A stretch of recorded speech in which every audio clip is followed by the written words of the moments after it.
I'm Lin.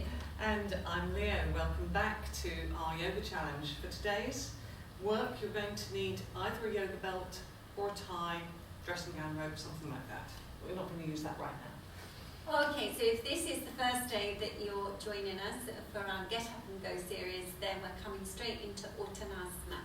So if you've not practiced this pose before, just follow the instructions, take your feet together, take the weight back into your heels and lift through the front body.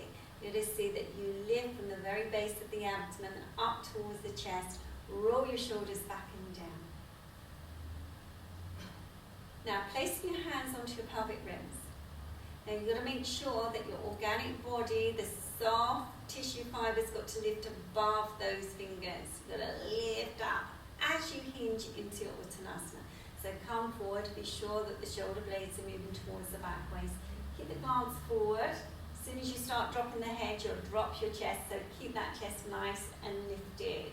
Those of you who've got more mobility and flexibility, take your hands to the floor. But otherwise, put your hands onto the thighs or the shins if there's a problem with the hamstrings a bit tight. Always go and listen to your body. Go with your body. If your body's too tight, then you have to modify slightly. If you've got 2 yoga bricks, you can always put your hands onto the yoga bricks. From here, we're coming into Adho Mukha Svanasana. So again, if you're new today, then placing your hands flat. If that forces your knees to bend and soften, then do so. Okay, so we're going to step or jump the legs back into Adho Mukha Svanasana, our dog head down. Okay, so if this is your first dog pose of the day, you have to make sure it's a good one. We've only got very little time to actually practice this routine. So press into your palms and extend all the way through your arms, all the way through the sideways. Lift the abdomen and push those thighs back strongly. Open the backs of the knees. Okay, so once we've established Adho Mukha Svanasana, dog head down, we're coming for plank pose. So you can see here, Leo's going to demonstrate. See that the arms remain absolutely straight and the body becomes like a plank. You can see here the abdomen is lifting to the spine. The tailbone is reaching towards the back legs.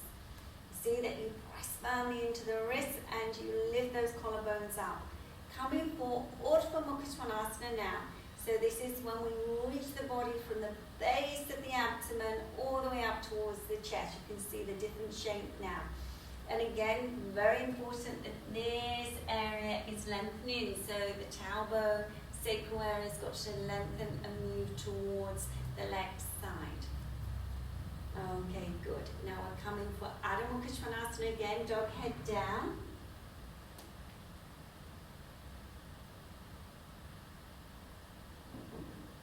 Okay, now Uttanasana. So you'll be familiar with this pose now. Either jump or step the legs.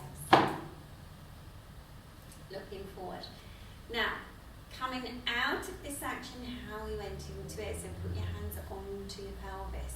So if there's the strength in those paraspinal muscles, then come up in this way. Extend up and lift your chest.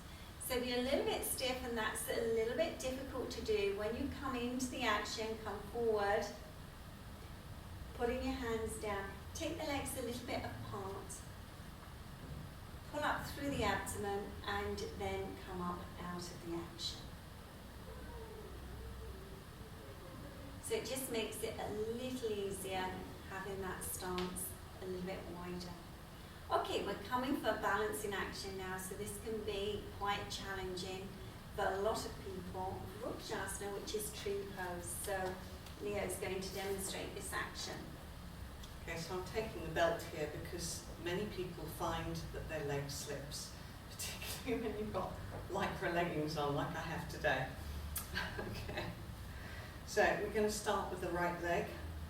You're going to turn that out, get this rotation. If you need your belt, it comes around the ankle, and you put the foot into the opposite thigh. Yes, and remember that you need to create a fulcrum. So So the outer hip of the standing leg is pushing into the sole of the foot of the bent leg. So be sure you're creating that strength and connection there so that you can keep the foot there. It is quite challenging if you're brand new to this. You put your hand to the wall, put your back to the wall, either quite good methods of actually getting your stability. Extending your arms up above your head. We see that you lift out of the pelvis, lift up, round down into that standing leg strongly, and lift up in the pelvis. Remember where we had our fingers onto those pelvic rims, you're going to lift the organic body up and out, and then taking a breath in and release in. So Leo's just going to demonstrate a hand to the wall for the other side. For those of you who wobbled in that one, you can have another go. You can practice in this way, taking the left foot so that you're getting that outward rotation, and then taking the sole of the foot up. You might need to actually do the other, turn yourself around so you can see. So we're just going to show you so that you can see this angle. That's good. And again, gripping with those hips, you can hold on to the shin if you need to, or you can just press so strongly with that outer hip of the standing leg and press the sole of the foot of the bent leg into the thigh, and then reaching the arm up. You might find your balance gripping with those hips, and you may be able to take the other hand up, but otherwise really get the first stage first, be in this action, lift your sternum, chest, and breathe, and then release in. Good. That's good, because my foot was starting to slip. Yeah, it is quite challenging. Alright, so we come for Trikonasana. Some of you will be familiar with this pose. So stand in the centre of your mat, take your fingers to your chest and jump the legs apart. And what's really wonderful about this pose, coming from Vrukshasana, the previous pose, that you get that outward rotation. Very important. Turn the back foot in, whole of the front leg and foot out. So here, this rotation needs to come. This rotation needs to be there. Turn it, turn it, turn it, turn it. Okay, now lift up out of the pelvis, take a breath in and extend over into Trikonasana. Now remember that this back foot needs to be connected, so the outer foot bone needs to be sharp and pushing down to the floor. If you've got a handy skirting around, then you can place the foot bone to the edge of a wall. This works really well when you're learning the pose. It gives you that direction of the back leg. Okay, taking a breath in and coming up, turning the feet to face forward and lifting up, chest up. Re-establish this center action and then turning the back foot in, the whole of the front leg out. And again, seeing that you're getting that Vrukshasana, that outward rotation, that angle action. Lift up with your chest, reach into your palms and extend over into Trikonasana. Extend the top arm up. Good. And again, as we said previous time, you have to see that you connect with that outer foot bone so strongly. Lift the back inner ankle. See that you elongate the spine, abdomen towards the spine, and reach the chest up. Good. And now to come out of the pose, keep the arms absolutely extended, press into your back foot and come up out of the pose. Turning the feet to face forward, and then bringing the legs together. Good. Standing in Tadasana, just take a few breaths. Be aware of the base of the pose, take the weight back into your heels, spread your toes. Lift up through the knees, through the inner thighs. Lift up out of the pelvis, imagine those fingers across those pelvic rims. Lift above, roll your shoulders back and down. And just take a few deeper breaths.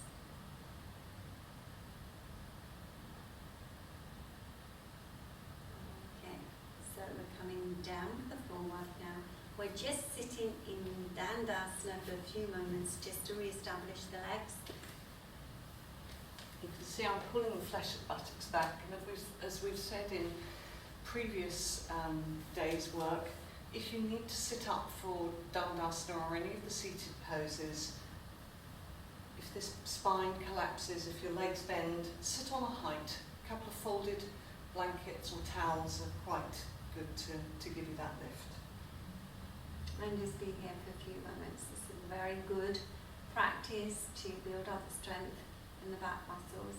You have to make sure that you create that right angle with the hip so that the side waist is extending from the outer hip, and there's a really nice straight line there. Extending into your heels and grounding down with those legs. And just take a few deeper, longer inhalations. On each breath, be aware of the broadness in the upper chest region, the collarbones, and reaching back and down with the shoulder blades. So we're coming now to the end of this sequence. We're coming for a cross-leg position, our Sukhasana action. Thank you for joining us today on day 6 of our Get Up and Go series. Yes, and just to let you know that 14th of January is yes. International Iyengar Yoga Day. So many Iyengar Yoga centres will be running free classes on that day. Here at the Maidstone Yoga Centre, which is where we both work, Lin owns, this is an Iyengar centre, and Lin owns this centre. She's a senior teacher.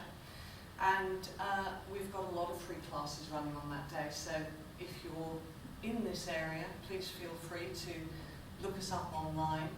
And if you're not living in this area, look up an Iyengar Yoga centre in your area and pop along there for a free class. Yes, and that is for the UK most definitely. Go on to the Iyengar website and you'll be able to see all the free events listed there for the 14th of January. Lovely to see you again. We'll see you tomorrow. Namaste. Namaste.